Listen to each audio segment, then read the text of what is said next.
founder of Love Out Loud Kids. As you can see, the heartbeat of this organization is full of love and compassion for children that suffer with childhood disabilities, such as seizure disorder and autism. Having a child of my own that had suffered from seizures, I have been through the trauma that families feel compelled to stand with us and make a difference in children's lives all across the world. We're asking that you make a love donation at www.loveoutloudkids.org.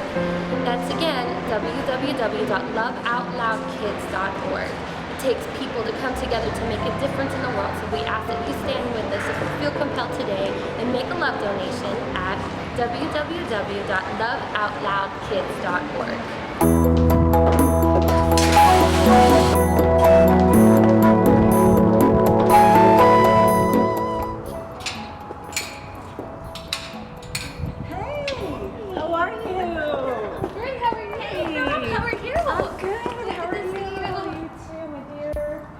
I'm fabulous. You do too. Hey, come on over here. Beautiful day. Oh, we're lucky. The weather's perfect. I know. This is beautiful. I love it. So, you've got so much going on right now. I know it. Tell me about this nonprofit.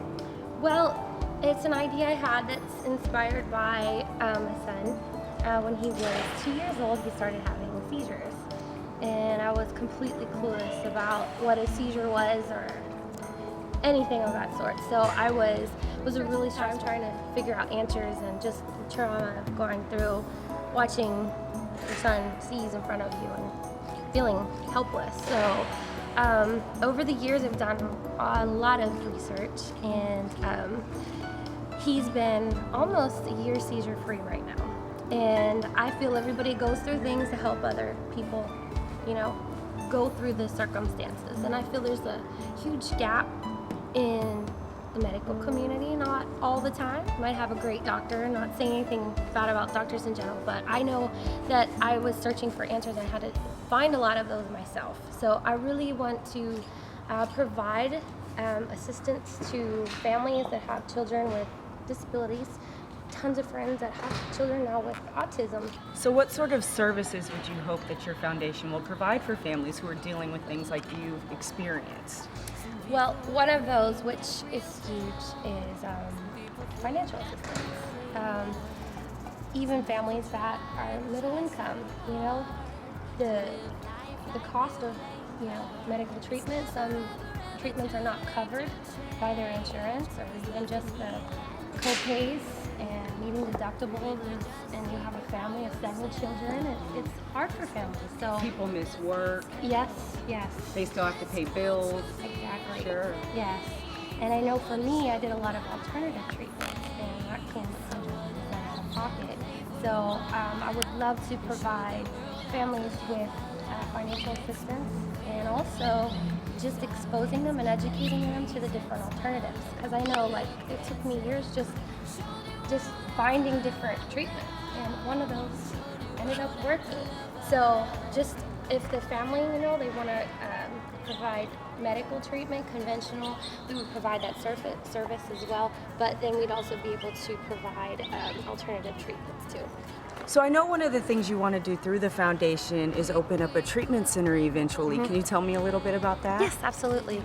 There was just not really a place that I went to during this whole time of trying to find answers that I just felt that compassion. I mean, I'm at the weakest point, trying to find answers, almost losing my son. They overdosed him. I almost lost him a day, trusting these people, with my son's life. So I really would love to provide a place where people, for the children and the parents, that they could go to that fill in the gap. So there's actually compassionate people. There's a staff and people that maybe we even have the same circumstances or have children that have special needs. And I know with the foundation already, as yourself, you have more of a heart and a connection to it because you have a child like that.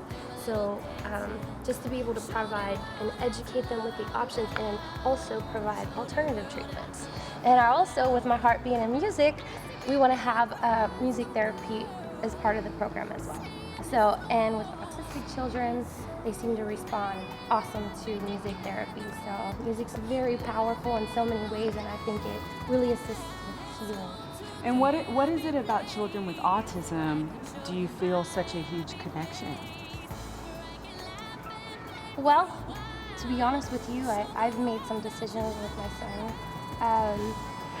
to not vaccinate, and I'm not gonna say, that it could be the cause, but I will say that I do think that it has a lot to do with it. And again, with the whole education, when you go to a doctor, they don't tell you you have an option.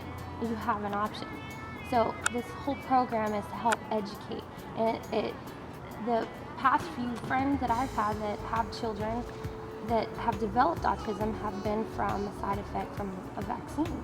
So what would happen if somebody would have came to you before this would happen and just let them know that there's other options or another schedule, and that just don't take the word of the physician that you're seeing.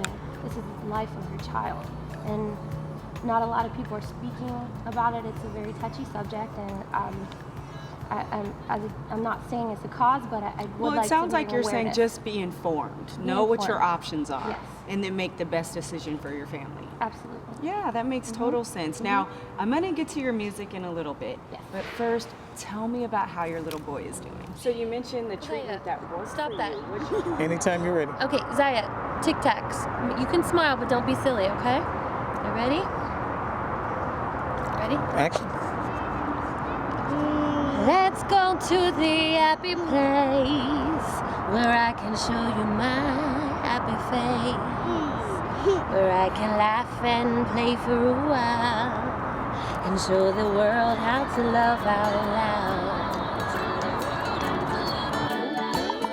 Some people worry and get real down. Some people think that the world ain't round.